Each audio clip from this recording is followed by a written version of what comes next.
On a tous soif d'aventure. On a tous des envies, des projets, des rêves, mais la plupart du temps, on n'ose pas.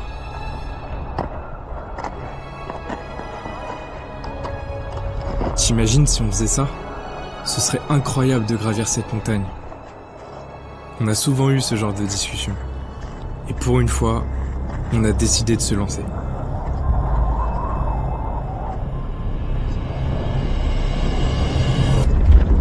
Oh la vache!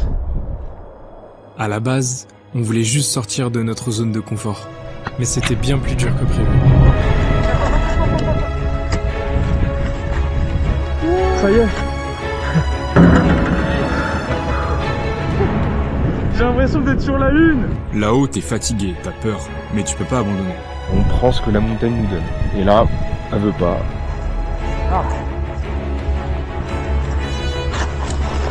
Et tous ces souvenirs, finalement, ils resteront gravés à jamais.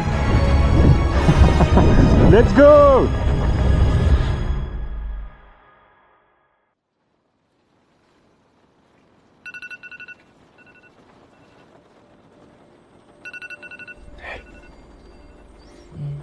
C'est l'heure, mec. Il est quelle heure? 4h30. On se levait à 4h20 pour éviter la pluie. Et là, il pleut des cordes dehors. On a rendez-vous avec Franck, notre guide, à 5h du matin. Devant le Carrefour City. Voilà. C'est les seules informations qu'on a.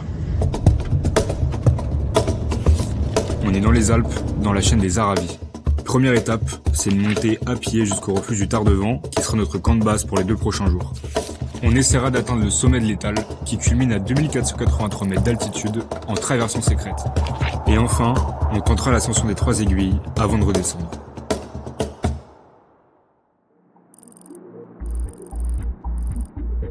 On se prépare à monter. On charge nos sacs avec le matériel technique, piolets, cordes, crampons, plus notre nourriture pour 3 jours. On est prêt à partir. Mon sac pèse à peu près 40 000 kilos. Ah, 40 000 et 3 kilos.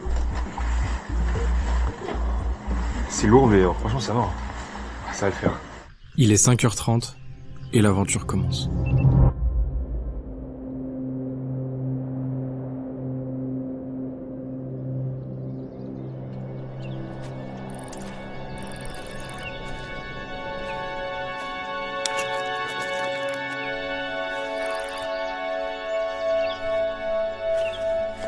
Ah, je me prends une claque dans la gueule là. Il me fallait ça là pour me réveiller. C'est parfait.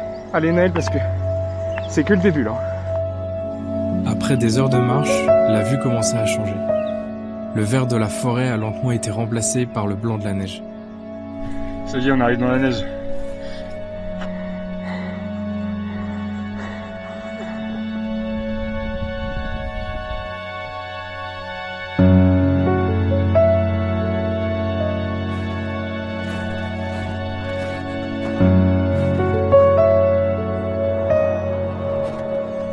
Le refuge. On doit aller. Il est juste derrière cette bosse là.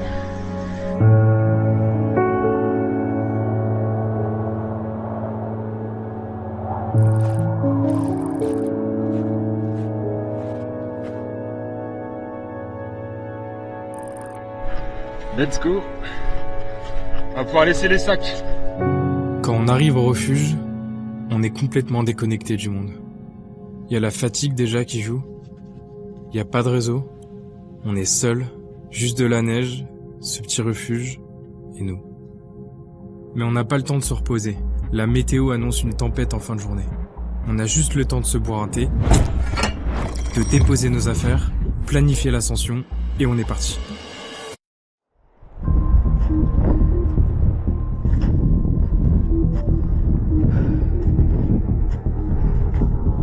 C'est super raide. À tout moment tu peux glisser, tu peux tomber. On voit par où on est passé. En route vers l'Étal. Faut rester concentré.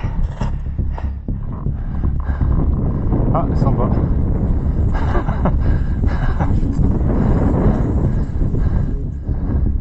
Ça va Naël? Ouais. Mais derrière toi c'est incroyable. On continue.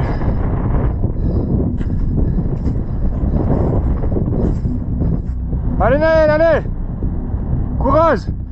Alors j'ai 45 minutes là. C'est assez particulier parce que t'es en pleine introspection. Je suis tout seul là, il y a Naël qui est derrière. Tu penses à plein de choses alors.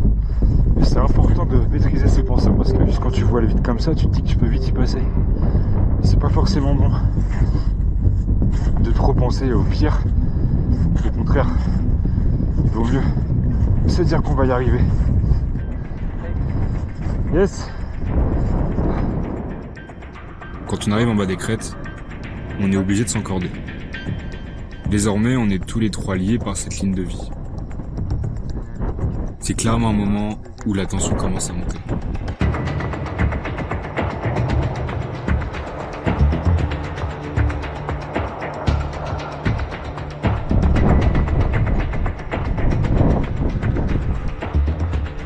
Je regarde à droite, puis à gauche, le vide. Je repense au fait que ce matin, je savais même pas mettre de crampons. Et là, on se retrouve tout en haut d'une montagne.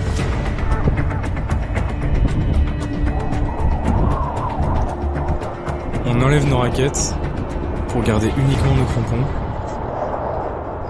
Et on se retrouve devant un paysage aussi beau qu'effrayant.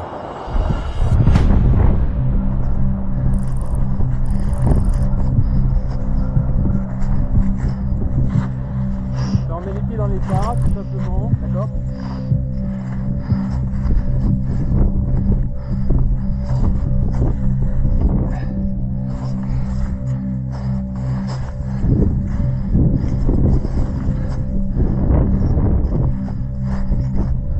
C'est pas compliqué, mais il faut être concentré quoi. Comme ça? Oui, très bien. C'est bien. On regarde ce qu'il fait, on regarde où il en est. Et quand on voit qu'il est prêt à repartir, ben on repart.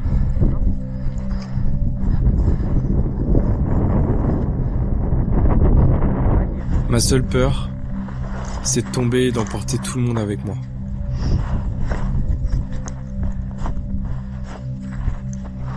À ce moment-là, on n'a pas conscience du danger. On se dit toujours que les accidents, ça arrive qu'aux autres. Mais c'est pas pour rien qu'on appelle cette crête la lame du rasoir.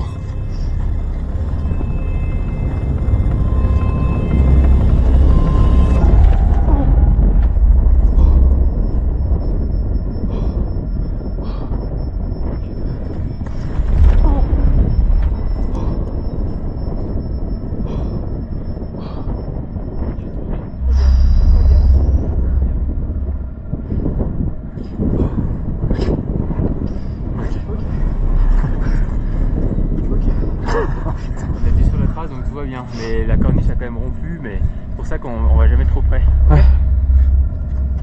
Mais l'abandon n'est pas une option.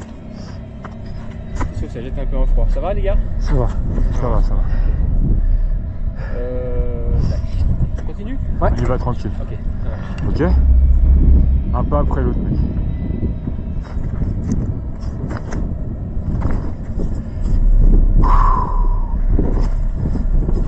Voilà, c'est ça gros.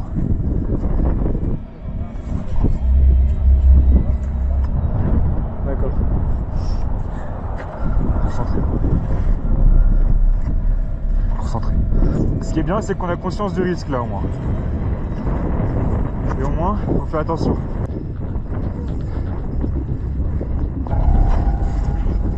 Oh la vache! Regarde ici là. Là Franck, tout ça, ça bouge hein.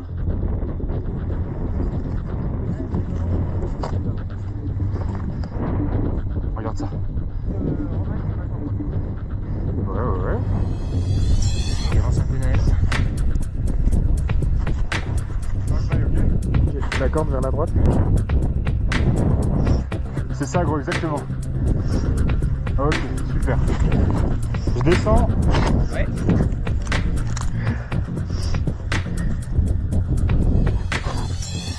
Ok, je vois le sommet de l'étal. Ouais. C'est là-bas, là, la soucoupe volante. Ouais, on reprend. Et puis après, dans les parties.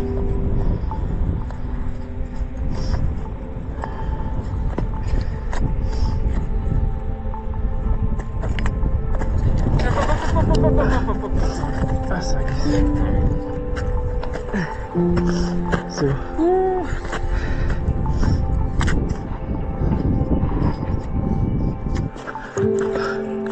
Ça y est. Et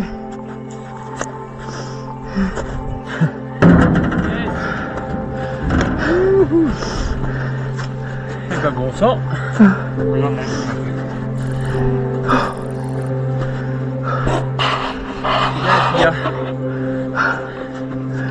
Oh. Merci Franck. C'est un peu challenging. Je vous laisse apprécier le sommet. Ce que je retiens mauvais. Cette corniche, jamais je m'appuie dessus. C'est l'expérience la plus incroyable que j'ai jamais fait de toute ma vie. On a réussi. On savoure ce moment au-dessus des nuages, mais le soulagement est de courte durée. Car la tempête approche et on doit rejoindre le refuge au plus vite. Alors, on se laisse porter par nos jambes, exténuées, comme des funambules marchant sur un fil, et on réfléchit. Doucement, on réalise ce qui vient de se passer. Ce qui peut se passer en une fraction de seconde. Peu importe où tu te trouves, et à l'altitude à laquelle tu es, la montagne trouve toujours un moyen pour te rappeler à quel point l'être humain est petit. On a appris quelque chose de très important aujourd'hui. L'humilité. Se soumettre à la nature et ne jamais vouloir la surpasser.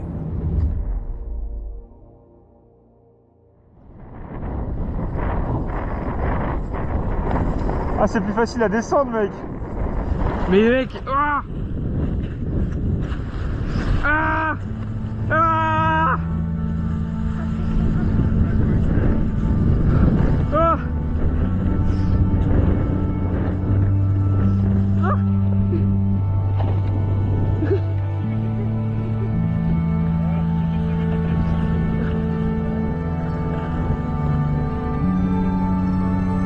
J'ai l'impression d'être sur la lune.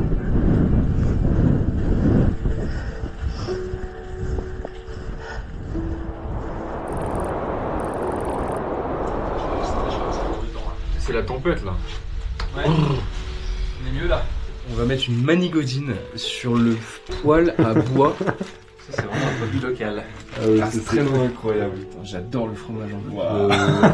Le Mont-d'Or local. Ça c'est incroyable, vraiment. Ouais carrément. Moi je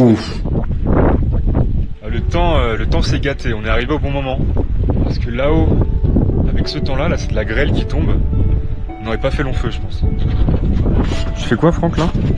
Je prends de la neige pour faire de l'eau. Pour faire cuire les pommes de terre. Ok. Bon ça, on savoure. Je vais y assez de braise. Et après on mangera ça avec des pommes de terre cuites à l'eau et de la charcuterie. Et c'est excellent. un petit c'est prêt les garçons. Waouh. Et ça c'est la classe à Dallas. Wow, ça c'est stylé. Je vous présente la manigodine en direct de la bergerie de Tordor. Tu vois, qu'entre le fromage et les chaussettes qui sont en train de sécher, juste là, Je vais y avoir une odeur. On a assisté en direct à une rupture de corniche. On était sur un terrain dur, on était sur du rocher, sur une arête rocheuse. Ouais. Mais malgré tout, l'un d'entre nous a brisé une corniche énorme qui a basculé dans le vide. Et donc en fait la neige s'est fendue à nos pieds. Donc ça a été très impressionnant. Je pense que tout le monde peut en témoigner. On a tous eu une grosse décharge d'adrénaline. Aujourd'hui c'était juste la deuxième fois que ça m'arrivait en 25 ans de pratique de l'alpinisme. On n'est jamais trop prudent, on n'est jamais trop humble face à la montagne.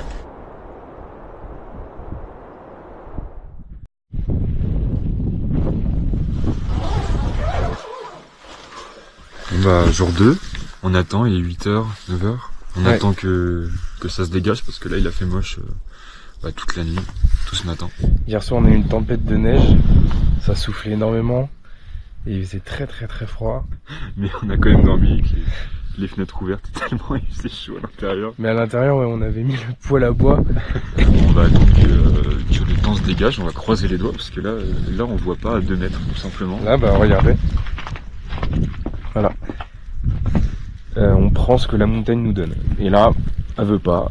Là du coup je récupère de l'eau qu'on a fait bouillir, qu'on va poser dans la neige pour pouvoir la boire fraîche.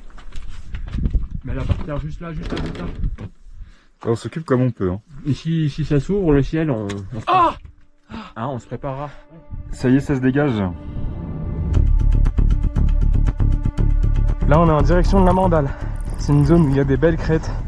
C'est magnifique là-bas apparemment. On a un petit peu de chemin. On a quelques heures de marche. On est sur une pente très raide là. Là c'est dur hein. On va avoir la tête dans les nuages. C'est magnifique là-bas. Donc le refuge il est là-bas, il est derrière la montagne. On a traversé tout ça. Et puis ensuite, le but c'est d'aller tout là-haut. Et la pente, elle est vraiment raide. Même Franck galère je crois, faut pas lui dire. Là, ce qui m'inquiète un peu, c'est ces nuages là qui commencent à arriver. Et là on a un beau ciel bleu. Et là le vent il souffle par là-bas. Et ça arrive droit sur nous. Il serait bien qu'on soit arrivé au sommet avant quoi. On voit même plus Franck. Heureusement qu'on arrive à suivre sa trace quand même. Mais là on voit plus rien. C'est aussi raide que des escaliers qui mènent à un grenier où t'as vraiment pas envie de les monter ni de les descendre d'ailleurs. C'est un peu ça là.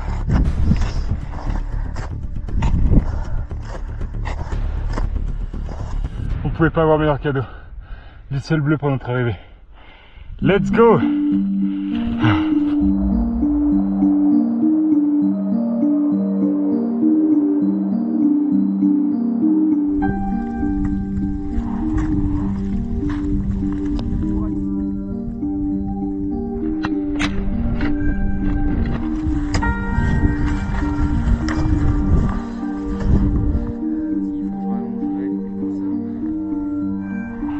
Putain, c'est magnifique. Hein. C'est grandiose.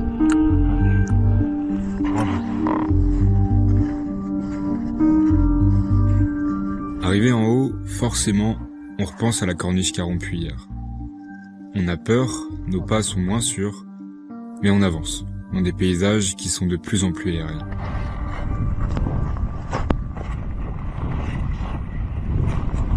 Doucement, doucement.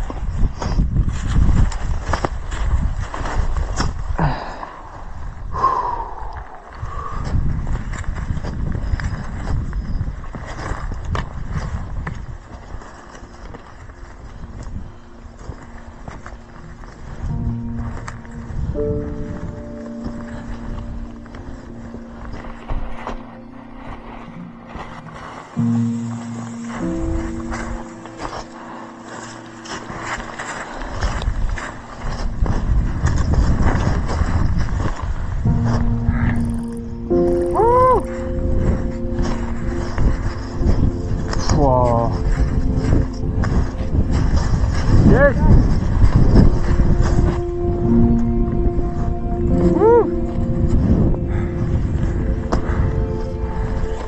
Oh bon frérot. Bravo. C'était pas facile hein. Au sommet des 3 aiguilles, on a une émotion particulière. On est allé au bout des objectifs qu'on s'était fixés. On s'est surpassé physiquement comme psychologiquement. Et pour finir, il n'y a pas plus belle récompense que cette vue. Au loin, on aperçoit le mont Charbin, majestueux. Mais avant que la nuit tombe, et pour ne pas se faire piéger par l'obscurité, il faut rentrer.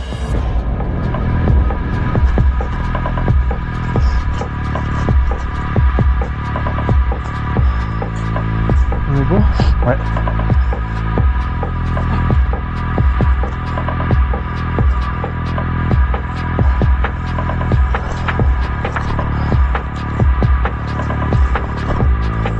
C'est bien, il est chaud là. Super beau. Je t'attends. Fais confiance en toi. C'est bon mec.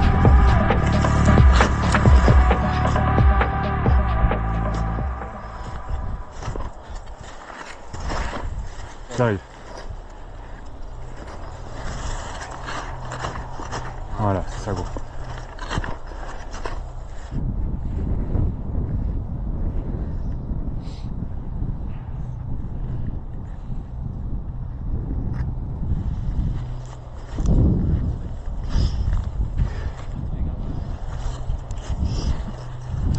bien, tu tapes bien l'avant de tes raquettes, tranquille, t'es assuré. Hein.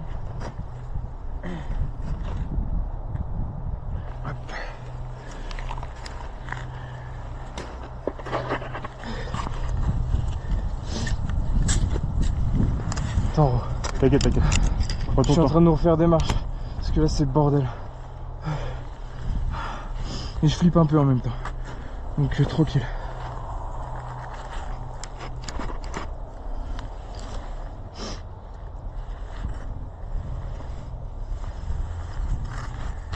C'est bien, Roro.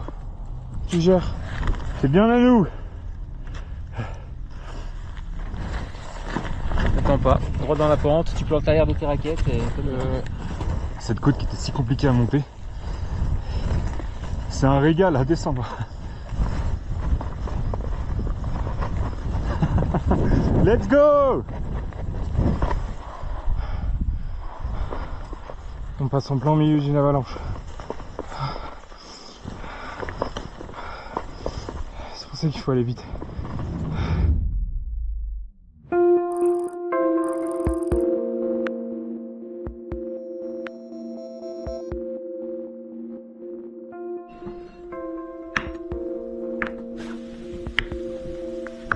tartiflette made in Bergerie de terre de vent.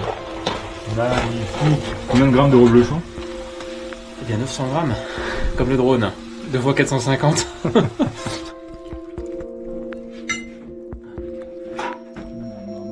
Comment tu qualifierais ce baptême d'alpiniste? Comment est-ce que tu... Bah pour des complètement néophytes, j'ai bien conscience que c'était pas évident. La traversée des arêtes de l'étal, pour des gens qui n'ont jamais mis des crampons, c'est ambitieux. Si ça avait été trop compliqué techniquement pour vous, ou psychologiquement, on aurait fait demi-tour assez vite. Après, bon bah, on a pu faire la traversée des arêtes de l'étal en aller-retour, ce qui était super. Et je vous en félicite encore, mais j'ai bien conscience que c'était pas facile. Il y a plus simple pour s'initier aux techniques de cramponnage. Donc je vous ai trouvé très bon quoi, au niveau de la maîtrise des nerfs. Faut arriver à avoir du sang-froid, ouais. Donc voilà, c'est assez complet comme sport, l'alpinisme, je dirais. C'est pas que du mental, c'est pas que du physique, c'est un mélange de tout ça, quoi. Pierre, ma tartiflette. Merci Franck. Je sais pas s'il faut dire merci, mais...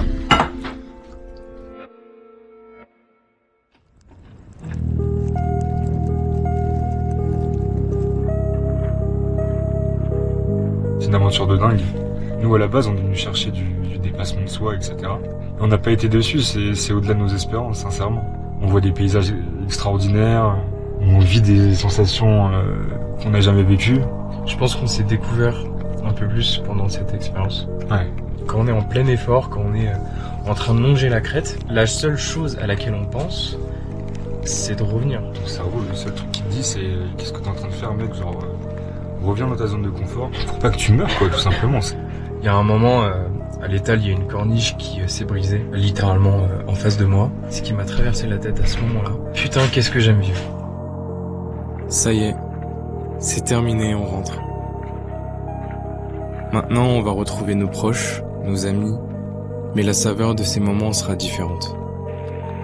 Celle de deux amis accros à la vie et tout ce qu'elle peut nous réserver. C'est une belle première expérience. Mais une chose est sûre, c'est que le début.